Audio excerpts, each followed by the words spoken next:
Tombouctou a vibré au rythme du crépissage annuel de la mosquée Sankoré. Les populations sont sorties nombreuses pour accueillir l'événement.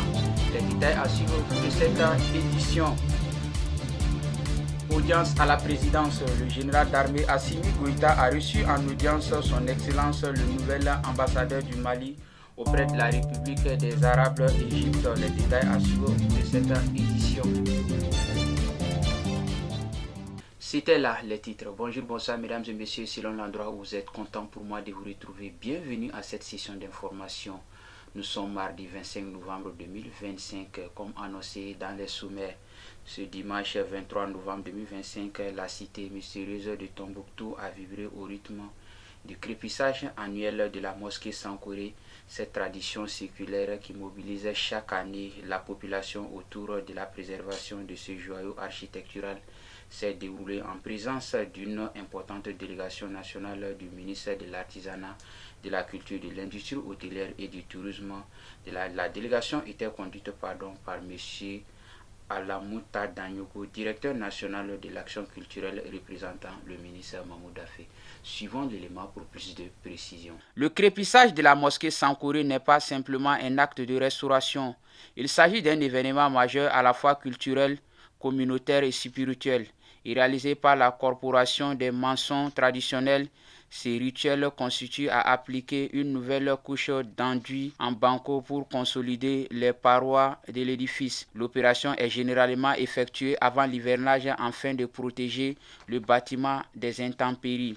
La mosquée Sankoré, symbole de l'âge d'or intellectuel de Tombouctou, est classée au patrimoine mondial de l'UNESCO, incarne un héritage précieux. Son entretien annuel constitue un acte de transmission, un moment de cohésion sociale et un geste fort en faveur de la sauvegarde du patrimoine. Au nom du ministre Mahmoud Daffé, le directeur national de l'action culturelle a salué la mobilisation exemplaire des communautés locales, des maîtres maçons. Il a rappelé que ce crépissage s'inscrit pleinement dans la dynamique de l'année de la culture au Mali, décrétée par le président de la transition, le général d'armée Assimi Goïta, pour renforcer la valorisation et la promotion du patrimoine matériel et immatériel du Mali. Le crépissage de la mosquée Sankoré demeure un événement attendu, célébré et transmis de génération en génération. Il symbolise la solidarité communautaire et l'engagement collectif pour la sauvegarde d'un monument emblématique. Toujours avec les actualités, le Premier ministre, le ministre de l'Administration territoriale et de la décentralisation, le général de division Abdoulaye Maïga, a reçu hier lundi une délégation de l'Office central de lutte contre l'enrichissement illicite au CLEI, conduite par son président, Dr Modibo Sako. Il était venu présenter au Premier ministre les membres du nouveau bureau, mais également solliciter l'accompagnement du gouvernement dans leur mission régalienne. Comme annoncé dans les sommets, le président de la transition, le général d'armée Assimi Goïta, a reçu en audience vendredi son Excellence Samba Alhamdou Babi, récemment nommé ambassadeur du Mali auprès de la République des Arabes d'Égypte. Objectif venir solliciter les orientations auprès du président Goïta pour la bonne marche de sa mission. Amara Traoré nous en dit plus. Le président de la transition, le général d'armée Assimi Goïta, a accordé ce vendredi 21 novembre 2025 une audience à son excellence Samba Alhamdou Babi, récemment nommé ambassadeur du Mali auprès de la République arabe d'Égypte. Cette rencontre a constitué l'occasion pour les diplomates de recevoir les orientations du chef de l'État et de solliciter ses conseils éclairés en vue de l'accomplissement de sa mission.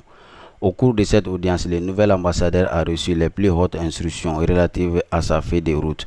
Les échanges ont également porté sur le renforcement de la coopération bilatérale entre le Mali, l'Égypte et les autres pays relevant de sa juridiction diplomatique. Son Excellence Samba Alhamdou Babi a réaffirmé son engagement à défendre et à promouvoir les intérêts du Mali et de son pays. L'ancien vérificateur général du Mali, M. Babi, est désormais ambassadeur plénipotentiaire du Mali auprès de la République arabe d'Égypte avec résidence au Caire.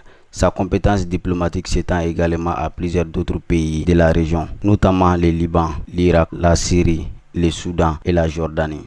En prélude à la réunion des ministres des Affaires étrangères de la Confédération des États du Sahel, AES, prévue le 26 novembre 2025, s'est ouvert le 24 novembre dans la capitale burkinabé. La réunion préparatoire des experts, ainsi les experts du Burkina Faso, du Mali et du Niger représentant Les piliers défense et sécurité, diplomatie et développement examinent durant 2 jours les projets de documents qui seront soumis à l'attention des ministres des Affaires étrangères et de la Confédération de l'AIS. Il s'agit notamment des projets d'instruments juridiques ainsi que les projets de rapport d'activité et les perspectives de la Confédération de l'AIS.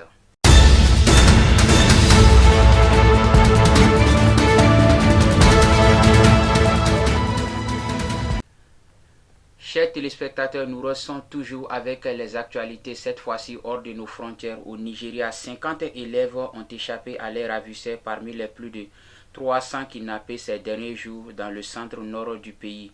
Aucun groupe n'a pour l'instant revendiqué l'événement qui a eu lieu dans un établissement catholique. Les habitants dénoncent le laxisme des autorités.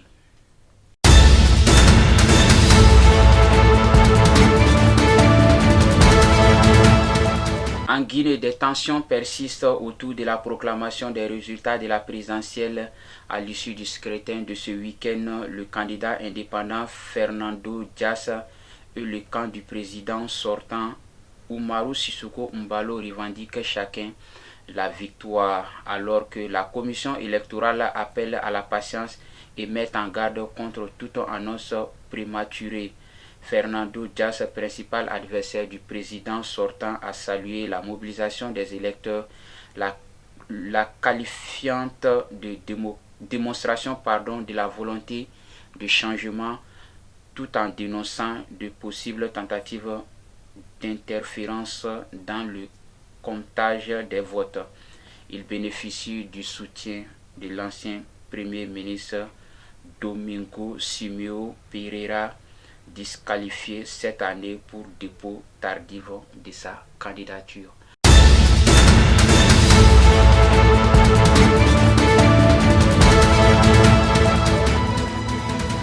Ainsi s'achève cette session d'information. Content pour moi de l'avoir présenté.